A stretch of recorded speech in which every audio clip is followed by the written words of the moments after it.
Sadiq agro সহ রাজধানীর মোহাম্মদপুর বেড়িবাঁধ এলাকায় তৃতীয় দিনের মতো উচ্ছেদ অভিযান চালাচ্ছে ঢাকা উত্তর সিটি কর্পোরেশন। পাশাপাশি চলছে খাল খনন। সরিয়ে নেওয়া হয়েছে সাদিক এগ্রোর পশু। শুক্রবার অবৈধ স্থাপনা উচ্ছেদ করা অংশে আজ থেকে খনন কাজ শুরু হয়। মেশিন দিয়ে অপসারণ করা হচ্ছে দীর্ঘদিন ধরে খালের জমিতে ফেলা মাটি ও আবর্জনা। ডিএনসিসি নিজস্ব জমি, খাল ও রাস্তা দখল করে গড়ে তোলা ৬০টিরও বেশি অবৈধ স্থাপনা উচ্ছেদ করে প্রায় ১০ বিঘা সম্পত্তি উদ্ধার করা হয়, যার মধ্যে সাদিক এগ্রোর দখল করা অংশও ছিল। সম্প্রতি কোটি টাকার অভিজাত গরু এবং ১৫ লাখ টাকার খাসি বিক্রি নিয়ে ভাইরাল হওয়ার পর আলোচনায় আসে সাদিক এগ্রো। সিটি কর্পোরেশনের কর্মকর্তারা বলছেন, সাদিক এগ্রো নয়, নিয়মিত অভিযানের অংশ হিসেবে খাল খননের কাজ চলছে।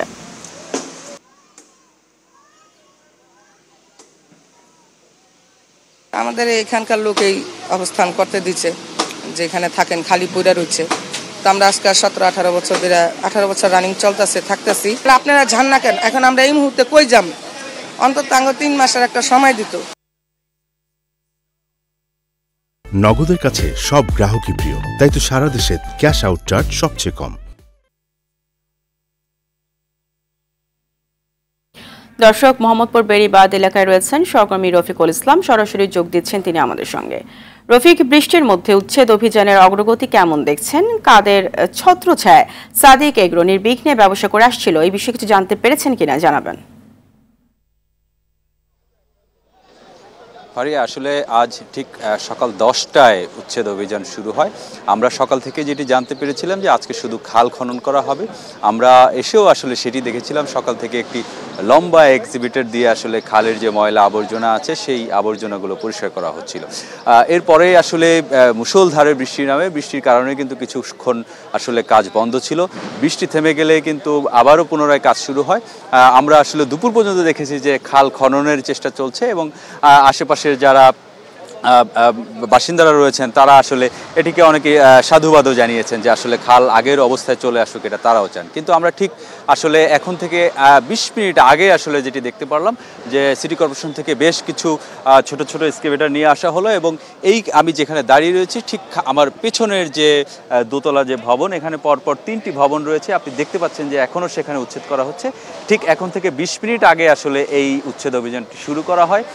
চারিপাশ দিয়ে আসলে এক্সিবিটরগুলো দিয়ে সেখানে কার্যক্রম শুরু করা হয়। আপনাকে একটু জানিয়ে রাখি, আজকে যেহেতু সকাল থেকেই বলা হচ্ছিল যে খাল খনন কাজ করা হবে, সেক্ষেত্রে কিন্তু এই যে ভবনগুলো উচ্ছেদ করা হলো, এই ভবনগুলোতে কিন্তু আসলে আমরা সকাল থেকে দেখেছি যে সাদিক এগ্রোর যে গরুগুলো, সেই গরুগুলো এবং বিভিন্ন ছাগল সহ অন্যান্য পশুগুলো কিন্তু এখানে ছিল। যখনই আসলে উচ্ছেদ অভিযান শুরু হয় ঠিক সেই মুহূর্তে আসলে তাড়াহুড়া করে তারা এই যে ভবনগুলো আছে সেই ভবনগুলোর ভিতরে যে গরু এবং অন্যান্য ছাগল সহ অন্যান্য যে পশুগুলো রয়েছে সেই পশুগুলো একে একে তারা পাশের একটি ফাঁকা একটি জায়গায় আসলে সরিয়ে নেয়। আমি তাদের সঙ্গে একটু কথা বলার চেষ্টা করেছিলাম। তারা আসলে যেটি বলছিলেন যে তারা আসলে মোটেও আজকে প্রস্তুত ছিলেন না যে আজকে এই ভবন উচ্ছেদ করা হতে পারে। আসলে তাদের ধারণা ছিল না, তারা হয়তো ভেবেছিল যে আজকে শুধু খাল খনন করা হবে, যার ফলে কিন্তু তারা একটি বিব্রতকর অবস্থা পড়ে যাবে এবং গরুগুলো নিয়ে তারা রাস্তায় আসলে ছোটাছুটি করে, এমন একটা অবস্থা আসলে তৈরি হয়।